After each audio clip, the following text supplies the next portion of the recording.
Hey,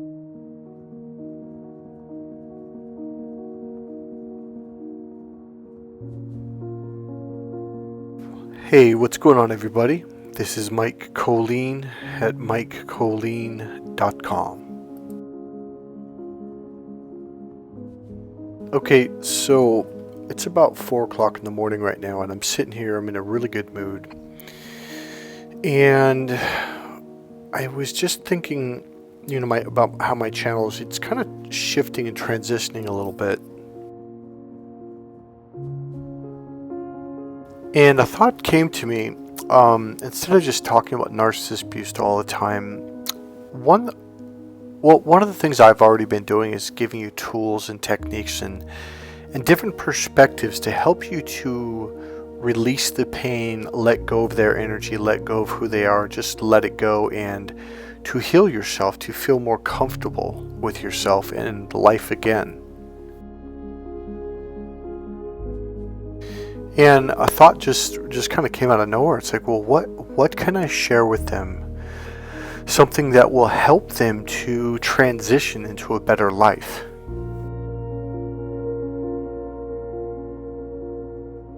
So the first thought that came to me was to help people to understand to stop focusing on where you're at and focus on what you want. Because you get what you focus on. That's the way all of this works. That is manifestation.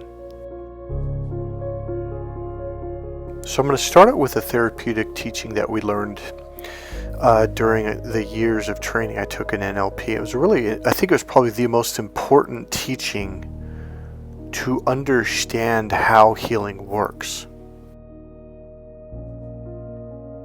So I'm trained in NLP, neuro-linguistic programming, which is an advanced form of psychology. It's a lot better, it's a lot more effective, and it really is a series of brand new discoveries that make actual shifts inside.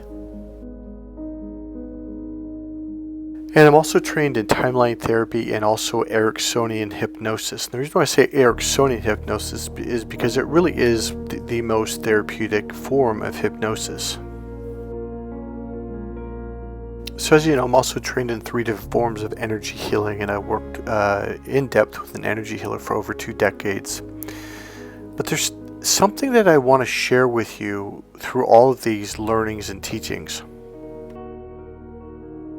So we're sitting in class. This is really deep into the trainings. I mean, months into the trainings. And Dr. Tad James had said something that really kind of sealed the deal for me.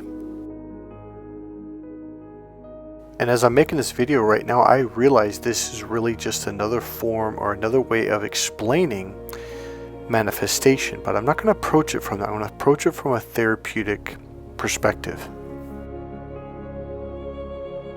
So we have techniques where we can heal the problem, get rid of the problem, change the problem, especially when we're talking about hypnosis or neuro-linguistic programming, okay?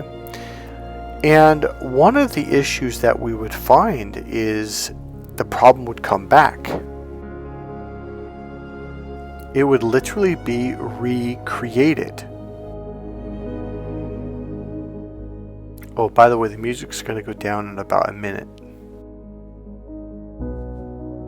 So here was the metaphor. This is the symbolic way of explaining this to us. So Dr. Tad James said, look, and he even drew a little thing on the board, blackboard or whatever we were using. I think it's actually white sheets of paper.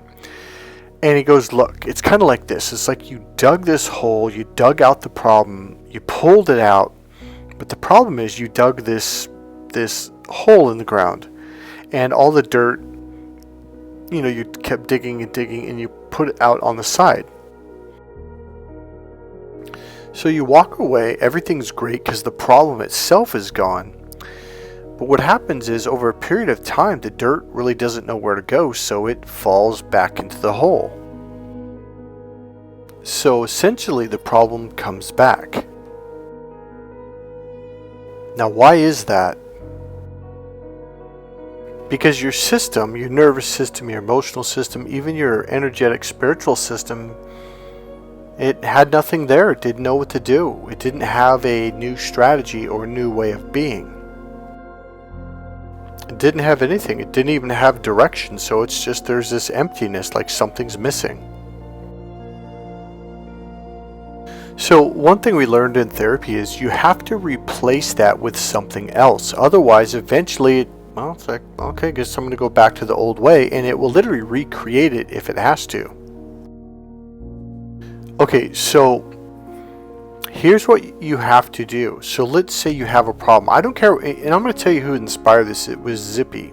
I went for a long walk tonight, and I was thinking about your situation. So Zippy, by the way, can't walk. He used to walk normally his whole life, and something happened, I think about a year or two ago. He can walk to some degree inside, but not very far. So here's what I would say to Zippy. So it's this is how simple this is. There was another part of the therapeutic teaching, how to help people to shift and change and heal and get over their issues, etc. And because there was this one map they said, okay, first you start out with pattern interrupts and looseners and techniques that allow them to kind of let go of it, not hold on so tightly. And it really confused me. I'm just like in class going, what the hell are they talking about? I remember listening to it in the audio tapes before I took the course. And it just was like, man, there's a ton of techniques that are fitting in there, and it was just kind of overwhelming. But I remember when I went back home after that training, I re-listened to the audio tapes for that course, the Master Practitioner, and I got a really simple concept from that exact mapping thing from left all the way to the right, etc. And it was this. You have someone at A. A is the problem. So you say, I can't walk, or I can't walk very well. So if that's all you focus on, that's exactly what you're going to get. In fact, that's the reason why you have that, is you're putting your energy into that. So what you have to do is say, okay, so if this is not what I want, then what do I want? Now here's another technique I'm going to throw in on top of this. So it's really simple. A to B. That's what it is. So when I learned that concept, all of a sudden everything got simplified, because I started like, that's exactly what it is. See, in my brain, at least for me personally, when I know the direction that I'm going in, all of a sudden everything just falls into place. And that's exactly what happened. Like all of a sudden NLP, because I had studied and studied and studied. I'd read dozens of books on NLP and Ericksonian hypnosis and timeline therapy. And I had gone to training after training, certification after certification. And there's so many techniques you kind of get confused and lost. And like, well, like, and that's exactly what it was, is I didn't have confidence, because I'm like, I didn't even realize this, but when I went over this mapping thing, that's what it was. I was like, I didn't realize that. I didn't know where I was going.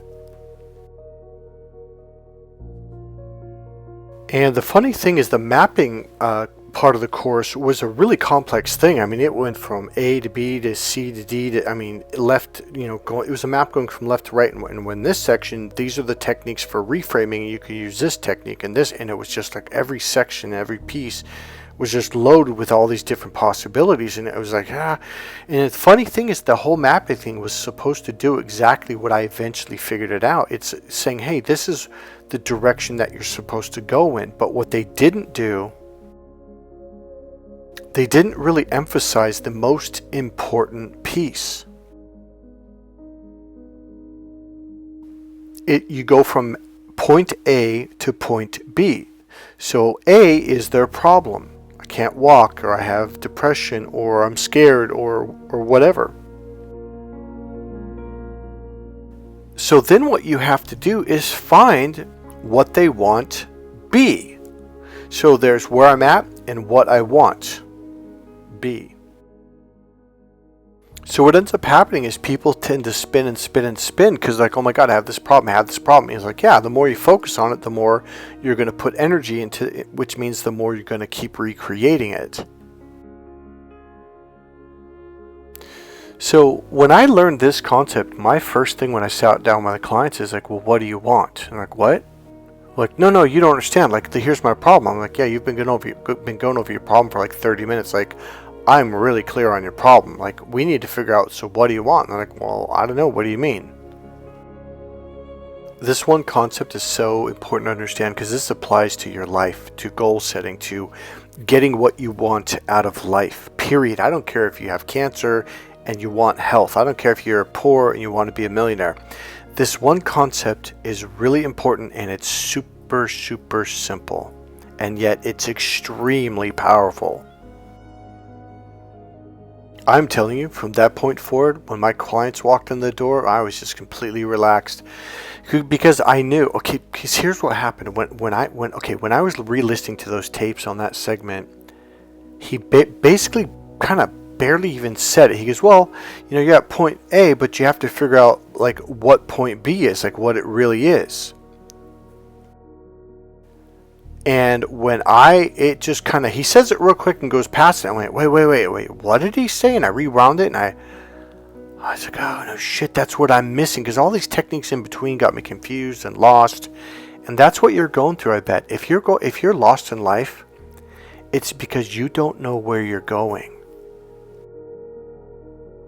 The very moment, the split second, you know where you're going, everything literally falls into place.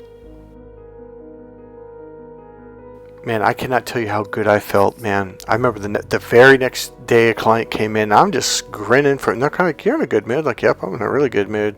Because I'm just watching and waiting for what this person was going to tell me what their problem was. And then to instantly shift them to what they want. Now, here's another technique I'm going to throw at you. Because a lot of times people say, well, I don't want to be, I don't want to be stuck at home, or I don't want to be poor. I don't want to. No. So you got to get the higher purpose, because that'll give you what it is that you really want. And when you're clear on what you really want, everything falls into place. It becomes child play. So here's the second piece or second technique you want to add to that to find what B truly is. It's this simple. So let's say you're suffering, you're hurt, you're injured, or you're sick or whatever, and you want out. Because that's really what it is. You want to get out of this, but you won't get out of it until you know what direction you're going into, okay? So here's the question that you ask. Okay, I don't want to be stuck at home. I don't want to be crippled or where I can't walk. So you have to ask yourself this question. Okay, so if I don't want this, what do I really want? Okay, so let's say I say that someone's, and they're like, well, I don't want to be crippled. Like, okay, so the next question would be, and here's what the real question is: for what purpose? And here's the thing, whatever comes up, especially without thinking, it's just like, I don't know, well, and sometimes it will like, I didn't realize that's what I wanted. So whatever comes up, just spit it out. Well, because I'm bored at home. Okay, so for what purpose? And you're like, for what purpose am I bored? Yeah. Because it sucks and I don't like it. And then you could say, so what do you want? And then, well, I want to go do something. Okay, so you want to go and do something. For what purpose? Because I want to live life. I want to get out. I want to do things. I want to make things happen. Okay, so you want to get out and live life, and you want to make things happen. For what purpose? Because I want my life to be meaningful. I want it to be full of happiness and joy and fun, and I want to get the rewards of life, etc., etc. Now, how you know to stop asking the question for what purpose is, you'll see the top two things kind of like rotate and replace each other. So you'll say, for what purpose? Well, so life is meaningful. Like, okay, so once life is meaningful, what does that allow you to experience? In other words, that's another for what purpose question. And like, well, it'll give me a sense of contentment. Like, okay, so if you're truly, truly content, what does that allow you to experience? Or for what purpose do you want to be content? It's like, well, because then life will be worthwhile, which it really is meaningful. And then you say, well, for what purpose? Well, worthwhile because then it'll be meaningful. And that's what will make my life worthwhile. And that, now, do you see how we're kind of repeating the same thing? And then you can go back to like meaningful, worthwhile, and you spin around and round. And that's how you know you have your highest purpose. So with Zippy, let's say he said, well, I don't want to be crippled. And I was like, okay, for what purpose? Like, well, because I want to walk. I mean, you might be thinking, like, dude, isn't that obvious? Not necessarily, because there could be some unconscious things going on there. So then I'll say, okay, so you want to walk. For what purpose? Because walking in and of itself is a very boring thing. Like, there's no meaningfulness, there's no emotion, there's no power, there's no anything that's going to drive you in the direction that you truly want to go. So I'm going to say, for what purpose? He's like, well, for what purpose do I want to walk? Well, I want to get out. I'm like, okay, get out for what purpose? I want to see the sun. I want to smell the flowers. I want to be free. Like, there you go. You want to be free. Okay. So for what purpose? Like, well, free to do what I want. Because you might actually feel like you're in prison. Now, it's different for everyone. Everyone's values are different. I have no idea. I'm just randomly throwing this stuff out there. Well, so you want to be free for what purpose? Free to do what I want, to go where I want, to do what I want, to etc. what I want. Okay, so for what purpose? Well, because then I can take charge of my life.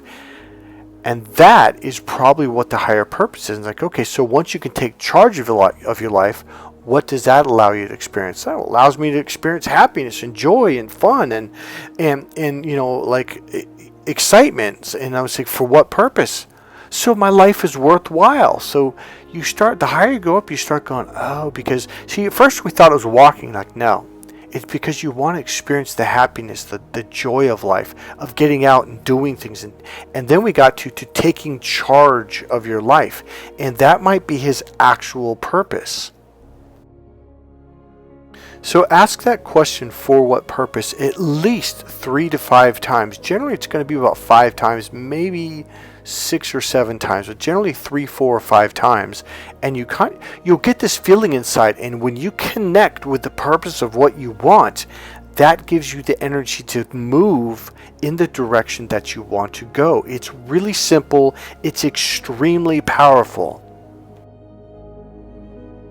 Now you have A and you have B. Where am I going? And B is going to fill up the hole. And therefore now you've got a new direction. So this is one of the question patterns that I will ask you over and over at different segments when we're working together. And you might be like, why does it keep asking this question? It's because it's really important for me to understand what it is that your unconscious truly wants. So client walks in the door and I'm sitting there grinning from ear to ear, and they're like, I got this problem, blah, blah, and I let them get it out. I'm like, okay, so for what purpose do you have this problem? They're like, what? What do you mean for what purpose? I'm like, just don't even think, like, whatever rolls up. I'm like, well, I don't know, because life sucks. I'm like, okay, so for what purpose does life suck? And they might be like, and then something pops like, it's kind of weird, but it said, so I could learn something. And then I'll say, for what purpose? So I can grow and I can develop and I can become more. And I'll say, become more for what purpose? They're like, so I can begin to take charge of my life. And then I'll say, for what purpose? And they're like, so I can create a life that's worth living, create a life that I want to live.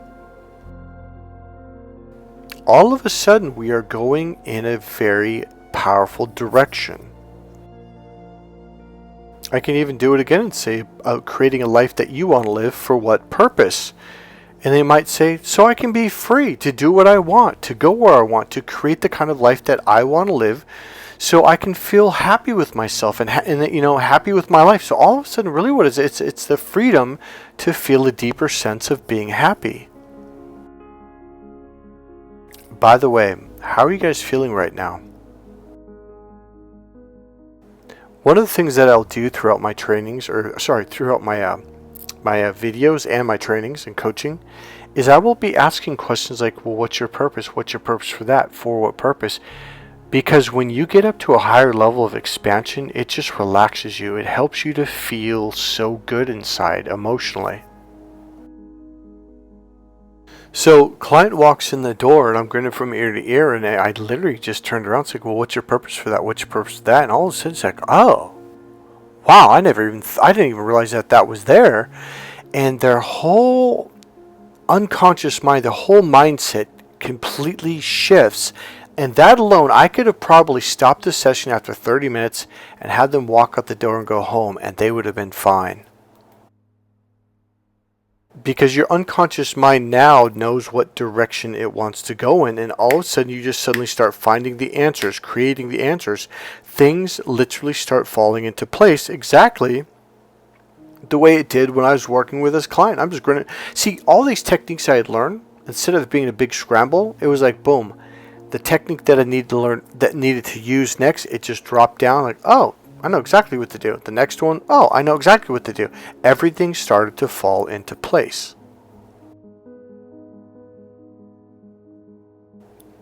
Alright, so what I want you to do right now, I want you to think of something in your life that you don't like, something that sucks. It could even be a belief that does not support you. Now remember, beliefs are not real. They're literally made up. Every belief you have is made up. So it's important for you to realize, do my beliefs support me?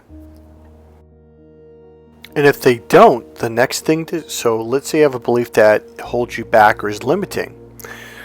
So if they don't, so that, let's say that's A. So then you're going to be like, okay, if I don't want to believe that, then what do I want to believe? What's a belief that will empower me and support me to go in the direction that I want to go in? You can even play with that belief and say, okay, so here's a belief that does not support me. So let's take the old manipulated lie Christian one, where they say money is the root of all evil. It does not say that. It says the love of money, as if you're worshiping Magog. Well, I don't know who Magog is, never worshipped him, never will. So let's say you got a belief that money is bad or evil or just bad. So, money is the root of all evil. Like, okay, so so you can find the answer by saying, well, for what purpose? Like, never thought of that. Well, money is the root of all evil. For what purpose? To keep me from going to heaven, or to keep me from being happy, let's say. For what purpose? Well, to protect me. Like, okay. For what purpose? Well, to keep me safe. Okay, so if you're safe, what does that allow you to experience or to have? Okay, and you're like, well, then I can relax and I can enjoy life. And then you can say, well, for what purpose? Well, if I can relax and enjoy life, then I can focus on what I want to do with my life and what I want to get out of life. And then I'll say, okay, so for what purpose? So if you can relax and focus on what you want to do with your life, what's your highest purpose for that? You're like, Or you can say, what would that allow you to experience? And you're like, well, if I can relax and focus on what I want in life, I can go in a direction. Now I can start taking steps, and I can move in a direction that I want to move in. So what's your highest purpose for that? And you're like, well, it actually makes life more meaningful. Now I can take steps and take action. It makes me feel more powerful and more empowered, because now I'm actually taking actual steps in action. So you start to move in a direction. So what's your highest purpose for taking steps in actual action and going in a direction? And you could say, well, clarity. It's like understanding. Like, I understand that's what I want. I want that over there. Now I know what I want. Now I see what's in between me and my goal. And now the steps start to kind of pop up. Not kind of, they start to pop up, and all of a sudden, like, oh, I know what I need to do next. Essentially, in this case, that would be direction. And I could say, for what purpose? And I'd say, well, because that gives me freedom to do what I want, to go where I want, etc. So all these things start to pop up, and you start to realize, like, okay, I see what we're doing here. So all I'm saying is this. Number one, know what's wrong, what you don't want. And then number two, find what B is. Number three, start asking for what purpose. Or you can start asking for what purpose when it comes to A. I would say, if you don't want A, then what do you want? B, and then start saying, for what purpose, for what purpose, for what purpose. And write this down. You get what you focus on, so focus on what you want. Another way of saying that is you get what you talk about, so talk about what you want. See, the more you begin to focus on what you want and put energy into what you want, the more it begins to manifest, and things will pop out of nowhere. Things that science hasn't even created yet or discovered. All of a sudden, a month later, you're seeing an article on this new discovery on how to grow new teeth, or how to, like some incredible thing that you were taught, oh, that's not possible. And all of a sudden, they're like, well, actually, it is possible, and here's how we're going to do it. And by the way, this is the exact same thing when it comes to manifesting. I mean, here's where you're at. Let's say, well, I'm poor. Okay, well, so that's what you have. So then what you have to do is be like, well, what do I want to have? Well, I want to make $1 million a month or $1 million a year. So then all you have to do is imagine having it. Having the money in your bank account, or looking up your bank account online and seeing the numbers in there, 1.000.000.00, etc. Imagine having it. That's A, and the second one, imagine having, is B. And that will take your unconscious mind in a direction.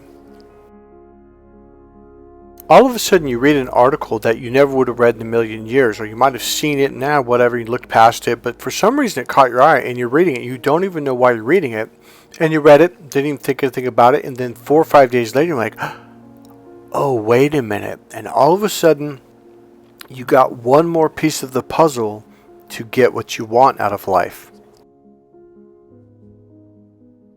Then all of a sudden you say something to someone that you've never spoken to, and even while you're saying, like, wait, why am I talking to this person? And then they say something, you're like, all of a sudden you have an aha moment of something that you never thought was possible. That's how the unconscious mind works. That's how the spirit works. Now, there's a technique called belief change technique that we use. It's a one-page technique. It's fairly simple. It's to the point, and it will make you shift, and you'll start becoming freer of things that were always holding you back, and you didn't even realize it. And once again, here's another technique where you have A, you want to get rid of that, and then you want to go B, and you want to shift that into a space where you believe things. It's what we call a submodality shift. So I'm going to end it with this. Here's what I'm trying to get you to understand. This technique is very simple, and this applies to every single thing you do in life. You're at A, you don't like A, what do you want B? That is a very, very, very, very powerful thing. In 10th grade, I played defense in football, okay? 9th and 10th grade. I went to a new school. One running back, the best running back, got kicked off the team. The second best running back broke his leg or something like that. I forget what happened. And the other running backs sucked. So after a game that we lost horribly, coach comes up to me and he hands me a manual. I'm like, what's this? He goes, it's an offensive playbook. And I was like, what? He goes, you have to learn the entire basic package by Friday night. I'm like, why? I don't play on the offense. He goes, you do now. You're our starting running back. And I was like, what? That playbook takes months to learn. So he told me, he goes, look, here's the deal. We're going to talk to the principal. We're going to talk to all your teachers, and you're going to study your playbook in class instead of paying attention to class. And we're going to let them know why. So I did. I studied that every day. Because when you go home after practice, you're going to take your books. You're going to put them in a position of the offensive lineman, and you're going to run plays through it for at least an hour every night. And I did that. Come Friday night, 7 nights later, we run up to the line of scrimmage, or we get in the huddle. He calls the play, and as we're running to the line of scrimmage, I look at the quarterback like, what am I supposed to do? He goes, you stutter step to the right and you dive through the 2-hole. He goes, lift your left arm up. I'm going to put the ball in your gut. And I remember he did that, and I did really well. I got like 10 yards or something like that. And I remember at one point when the defense went on, I went up to the coach and I said, look, what am I supposed to be doing? He goes, well, what do you mean? I go, what is the goal? I don't understand. Because I was so panicked, I was looking for a purpose. I didn't understand what I knew some of the techniques, some of the plays, but I didn't really know like where was I supposed to go. And he looked at me, he goes, go to light. I'm like, what the hell does that mean? He goes, if you see a player, don't go to him, go where there's no players. And I'm like, for what purpose? And he goes, to get across the goal line. Every single play we ran up, and I don't mean just this game, but almost every game the rest of the year. And like, what am I supposed to do? And the quarterback, you're supposed to do this and then do that and then go through this hole or do a sweep or whatever. So literally each play was one step at a time. So that's what happened. I would get to play. I was supposed to do this, and once I got to the line of scrimmage, and I was going through the hole, that's when I asked my coach, like, well, what am I supposed to do? He's like, score a touchdown, get across the line, and that simplified everything. All of a sudden, I realized all I have to do is get the ball and get it across that line. With that mentality, only my second year playing football, I became the best running back in league. I got the most touchdowns and I got the most yards. And I didn't understand football at all. All I knew is get through the hole, go to the goal line. That was it. And my coach said, any way you can. And so what happens is once I got to the offensive line, my unconscious mind took over. I just fought and scrambled and scratched and clawed, and the coach was like, how'd you know how to do that? I'm like, I don't know, I'm just trying to get, and I remember I broke down crying, I don't know, I'm just trying to get across the goal line. I was stressed. They threw a lot at me and gave me a very, very short period of time to accomplish it. Do not underestimate the simplicity and the power of simplicity from point A to point B. Hey, this is Mike Kollin at MikeKollin.com. Please click subscribe, click the like button. Go ahead and make a comment, and as always, if you want to make a donation, there's a PayPal link right there in the description box. God bless you guys. I'll see you in the next video. Bye.